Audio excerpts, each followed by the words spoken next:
하나님께서 오늘 우리에게 허락하신 말씀은 출애굽기 29장의 말씀입니다. 출애굽기 29장의 말씀입니다. 봉독은 1절에서 9절까지와 36절에서 46절까지 하도록 하겠습니다. 출애굽기 29장입니다. 제가 세 번역 성령으로 읽어드릴 텐데요. 가능하신 분들은 함께 합독하겠습니다. 나를 섬기는 제사장을 거룩히 구별하여 세우는 절차는 이러하다. 수송아지 한 마리와 순양 두 마리를 흠없는 것으로 골라라. 그리고 누룩을 넣지 않은 빵과 누룩 없이 기름만 섞어 만든 과자와 누룩 없이 기름만 바르곤 속빈 과자를 고운 밀가루를 가지고 만들어라.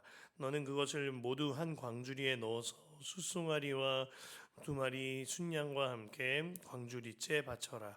너는 아론과 그의 아들들을 회막 어귀로 데리고 와서 목욕을 하게 하고 의복을 가져다가 속옷과 에봇 밑에 있는 겉옷과 에봇과 가슴바지를 아론에게 입게 하고 정교하게 짠 에봇띠를 띠게 하여라. 너는 그의 머리 위에 관을 씌우고 그 관 위에 성직패를 붙여라. 그리고 거룩하게 구별하는 데 쓰는 기름을 가져다가 그의 머리 위에 부어 그를 거룩하게 구별하여라. 또 너는 그의 아들들을 데려다가 속옷을 입게 하고 띠를 띠게 하고 머리에 두건을 감게 하여서 그들에게 제사장의 직분을 맡겨라. 그리하여 이것이 영원한 규례가 되게 하여라. 너는 이러한 방식으로 아론과 그의 아들들에게 일을 맡겨라.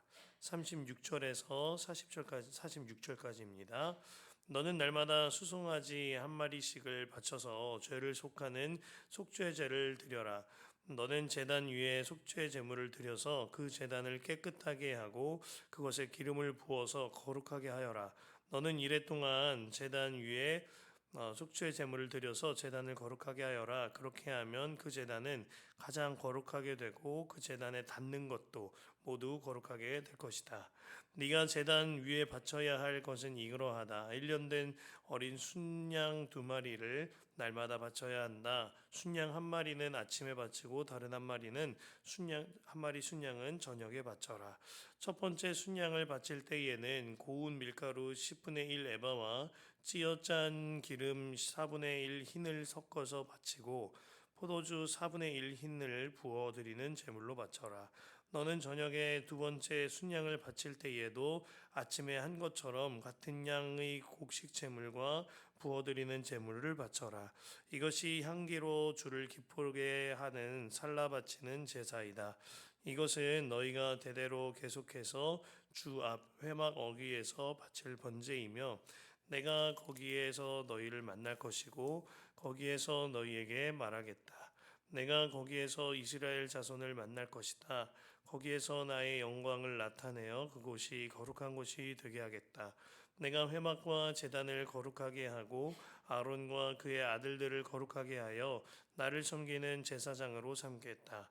내가 이스라엘 자손 가운데 머물면서 그들의 하나님이 되겠다. 그리고 그들은 바로 내가 그들 가운데 머물려고 그들을 이집트 땅에서 이끌어낸 그들의 주 하나님임을 알게 될 것이다. 나는 그들의 주 하나님이다. 아멘. 하나님의 말씀입니다. 참 감사한 새벽입니다. 우리가 함께 기도하고 또 주의 말씀 듣고 하는 일이 얼마나 귀한지 모르겠습니다. 특별히 우리가 몇 가지 광고가 있는데요. 토요일 날 우리 연합 전도 모임이 있습니다. 이번 주 토요일 3시에 주님께서 마음을 주시고 또 상황이 가능하신 경우에 함께 하셔서 우리가 전도의 마음을 모아주시면 감사를 드리겠습니다. 그리고 우리가 돌아오는 주일이 종료주일인데요. 주일부터 월, 화, 수, 목, 금 새벽 기도와 그리고 성금요일 금요성령 집회를 성금요일 예배로 지키게 되는데 이 7번의 예배를 십자가 위에서 7마디라는 주제로 십자가 기도회로 갖고자 합니다. 이를 위하여 기도로 준비해 주실 뿐만 아니라 마음 다하여 참여하여서 특별 새벽 기도의 기간으로 삼으시면 좋겠습니다. 네, 오늘 말씀은 제사장들의 임명식에 관한 말씀입니다. 여기서 주님이 강조하시는 바는요, 거룩입니다. 주님은 제사장들을 거룩하게 하세요. 흠없는 재물을 골라 오라 하시고 누룩 없는 빵과 과자를 준비하라고 하십니다. 게다가 주님께 나아오는 아론과 자녀들은 물두멍에 구별된 물로 몸을 깨끗이 씻으라 하시고 그 씻은 몸 위에 에봇과 흉패와 모든 옷을 입히고 관을 씌우십니다. 그리고 그 머리 위에요 거룩한 기름을 부으시죠. 이 모든 절차가 아론과 제사장들을 거룩하게 만드시는 절차입니다. 그런데 이 모든 과정을 행하는 자는요, 제사장들이 아니에요. 자기 몸을 자기가 씻고 자기에게 자기가 피를 바르고 하는 것이 아니라 모세가 그들에게 행하는 것입니다. 이 주어가 하나님께서 항상 이렇게 말하죠. 너는 아론을 데려다가 너는 제사장들에게 입혀라. 너는 제사장들에게 씌워라. 하고 말씀하고 계십니다. 아론과 제사장들은 그저 가만히 서 있으면 모세가 다 하는 것입니다. 4절과 7절 중에 4, 5절만 읽어드리겠습니다. 너는 아론과 그의 아들들을 회막 어기로 데리고 와서 목욕을 하게 하고 의복을 가져다가 속옷과 에봇 밑에 있는 겉옷과 에봇과 가슴바지를 아론에게 입게 하고 정교하게 짠 에봇띠를 띠게 하여라. 아론과 제사장들은 수동태로 기록되어져 있는 것입니다. 씻게 하게 하고 입게 하고 뱃속에 아기가 태어날 때요. 아이가 엄마 배 밖으로 나오려고 안간힘을 치는 것이 아닙니다. 산모가 그 아이를 낳으려고 애를 쓰고 고통과 수고로 아이를 낳는 거죠. 그리고 아이는 산모의 뱃속에서 산모의 힘을 얻어 나오기만 하면 되는 것입니다.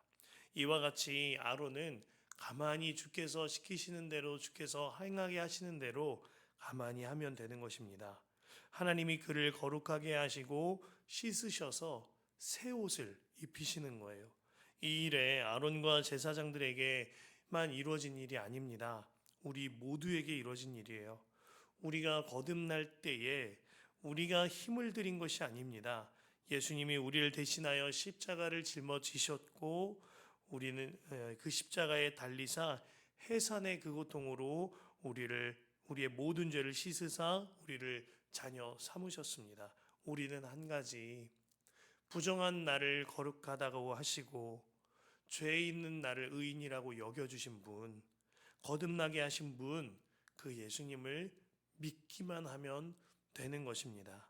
그러나 하나님께서는 아론과 제사장들로 하여금 단지 갓난아이의 수준에서 머물게 하기를 원치 않으십니다.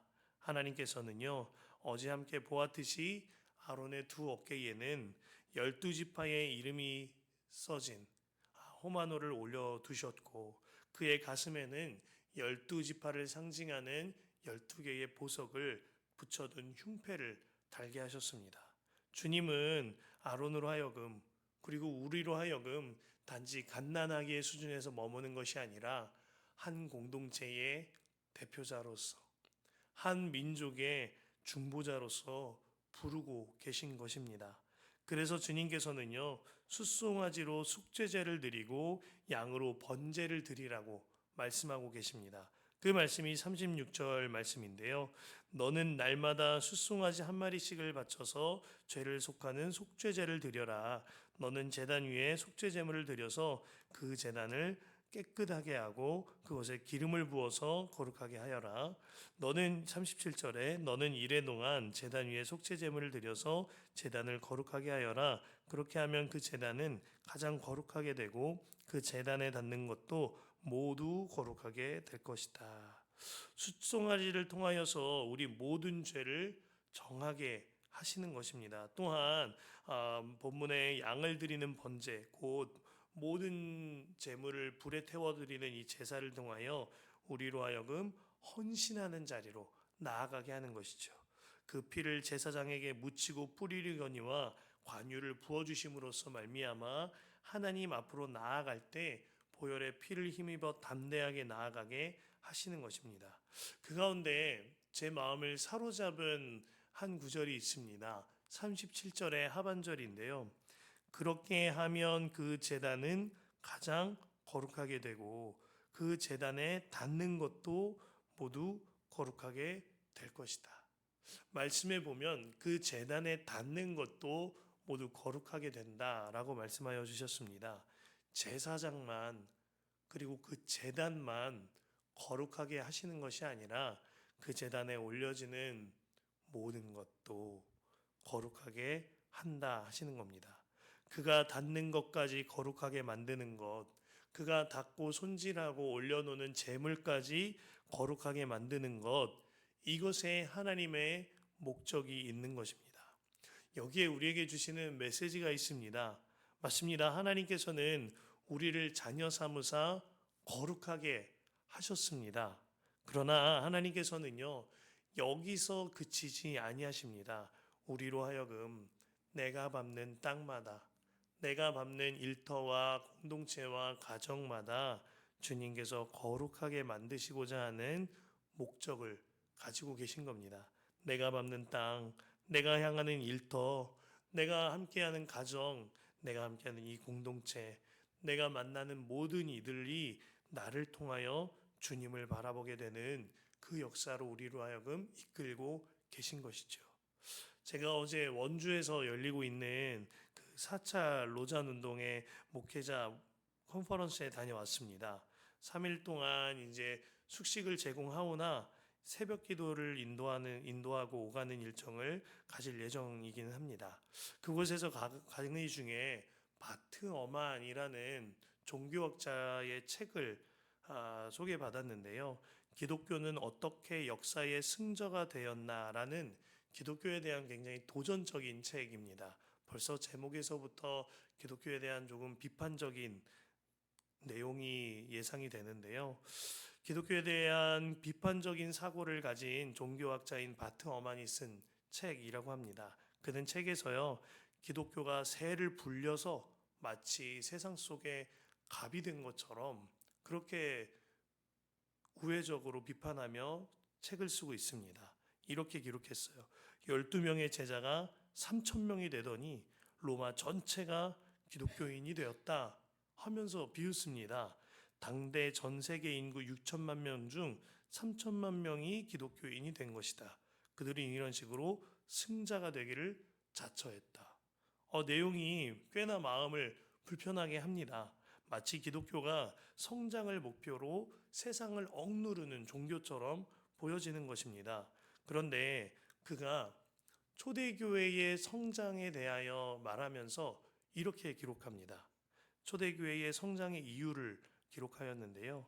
그들의 성장의 원인은 이것이다. 철저한 종교적 배타성, 그리고 높은 도덕성, 그리고 정복자로서의 따뜻한 마음, 깊은 연대의식, 곧 연합하는 공동체성. 하나님이 자기 백성에게 남을 사랑하고 남에게 유익하게 행동하라고 명령한다면, 게다가 하나님만을 섬기지 않는 그가 다가올 신의 심판을 피할 수 없는 운명이라면 여기서 도출할 수 있는 결론은 오직 하나다. 기독교인은 그가 기독교를 받아들이도록 종용해야 한다는 것이다. 그것만이 그가 구원받고 영원한 벌을 면할 수 있는 유일한 길이며, 아울러 기독교인이 남을 향한 사랑을 제대로 보여줄 수 있는 유일한 길이다. 지금 이 글이요, 기독교에 대해서 비판적인 사고를 가진 사람이 쓴 글입니다. 기독교인은 사랑을 해야만 하는 사람들이다. 그리고 그 사랑으로 말미암아 기독교가 성장하게 된 거다라고 말하고 있는 거예요. 바트 어만도 알았던 겁니다. 기독교의 가르침은 따뜻한 사랑이거니와 배려와 높은 도덕성입니다. 이것이 하나님의 명령이거니와 그 하나님을 믿는 자들이 기독교인입니다. 그리고 이로 인하여서 기독교가 폭발적으로 성장할 수 있었던 겁니다. 예수님을 사랑하면 예수님을 자랑한다라는 말이, 인상 깊은 말이 있습니다. 맞습니다. 진정 예수님의 사랑을 받고 예수님을 사랑하게 되면 거룩한 삶을 살게 되어지지요. 그리고 그 거룩한 삶을 통하여 예수님이 자랑되어지는 것입니다. 여러분은 어떠하십니까? 여러분이 닿는 곳마다 거룩하게 되어지고 계십니까? 하루를 시작할 때 예수님을 사랑함으로 예수님을 자랑하는 삶을 결단해 보시기를 바랍니다. 혹시 여러분이 일터에 닿고 가정에 닿았을 때 그들이 우리의 영향력을 받고 있습니까? 아니면 내가 세상의 영향력을 받고 있습니까? 우리가 내가 밟는 땅마다, 내가 닿는 일터마다 모든 사람이 나로 하여금 선한 영향력을 받게 되어지는 역사가 있으시기를 간절히 소망합니다.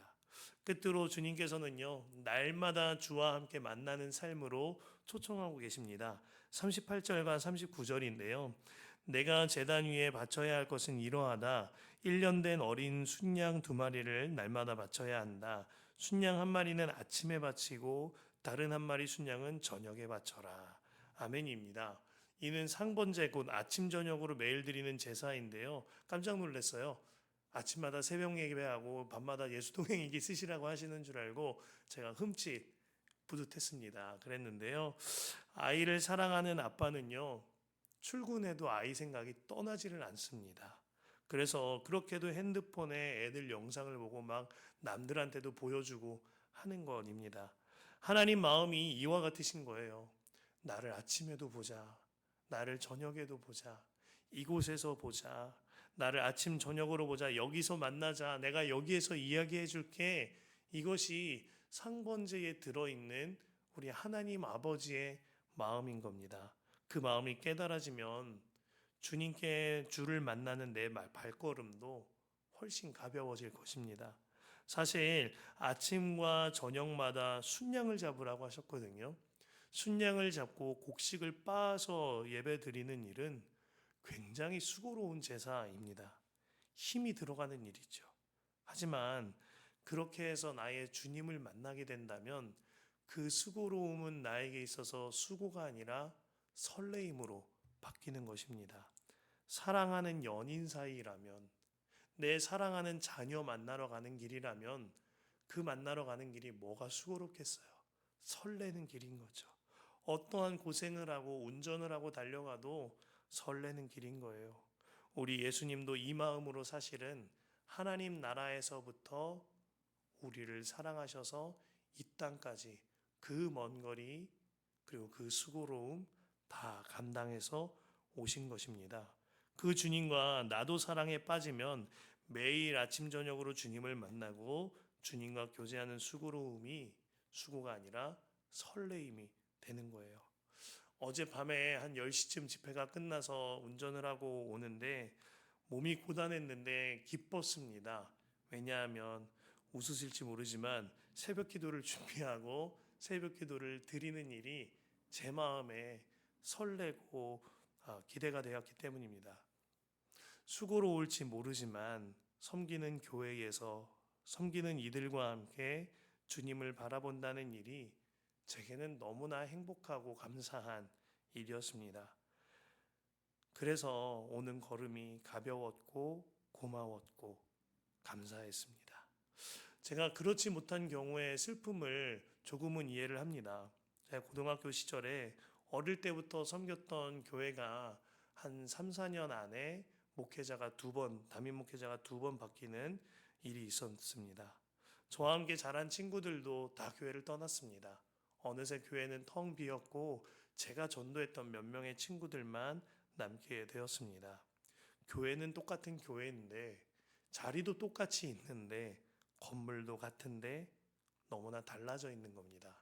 마음이 쓸쓸했습니다. 담임 목사님이 계시지 않은 상태로 있어서 고아 같은 마음도 들었습니다. 그 시간을 지나면서 어린 마음에 기도할 수 있는 곳, 함께 예배할 수 있는 공동체가 얼마나 소중한 것인지 깨닫게 되었습니다. 그리고 제가 파주에서 성남으로 오가는 사역을 감당할 때에도 항상 주님 안에서 예배 공동체와 그리고 교회에 나와 예배하는 일이 얼마나 사모되었던지 모릅니다. 그때 새벽이면은 핸드폰이나 노트북을 켜놓고 온라인으로 예배를 드렸는데 그러면서도 너무나 애틋하게 제 나름대로 좀 수고를 더 해보겠다고 양말을 신고 노트북을 펼쳐들고 옷을 갈아입고 이런 일을 했던 기억이 납니다. 그래서 온라인으로밖에 드릴 수밖에 없는 분들의 심정이 공감이 가는 것입니다. 주님은 오늘 말씀을 통하여 주님의 마음을 알려주셨어요. 그리고 우리가 있어야 할 곳도 알려주셨지요. 물론 주님 그 어디에나 계십니다. 하지만 그 어디에나 계시다는 것을 내 편의를 위하여서 이용한다면 그 내 편의를 위한 어디에나가 아닙니다. 주님을 사모함으로 주님과 교제하기 위하여 나의 수고로움을 설레임으로 바꾸는 어디에나가 되어야 할 것입니다. 사랑하는 성도 여러분, 주님께서 오늘 말씀을 통하여 우리를 거룩하게 하셔서 그 거룩이 흘러가게 하라고 하셨습니다. 무엇보다 매일마다 만나고 아침과 저녁으로 만나고 더욱 만나기를 원한다 하셨습니다. 나의 기도에 처소가 자리 잡혀지시기를 소망합니다. 나의 기도의 시간이 더욱더 자리 잡게 되시기를 소망합니다. 그리하여 주님과 더 친밀히 교제하게 되어지는 저와 여러분 되시길 축복합니다.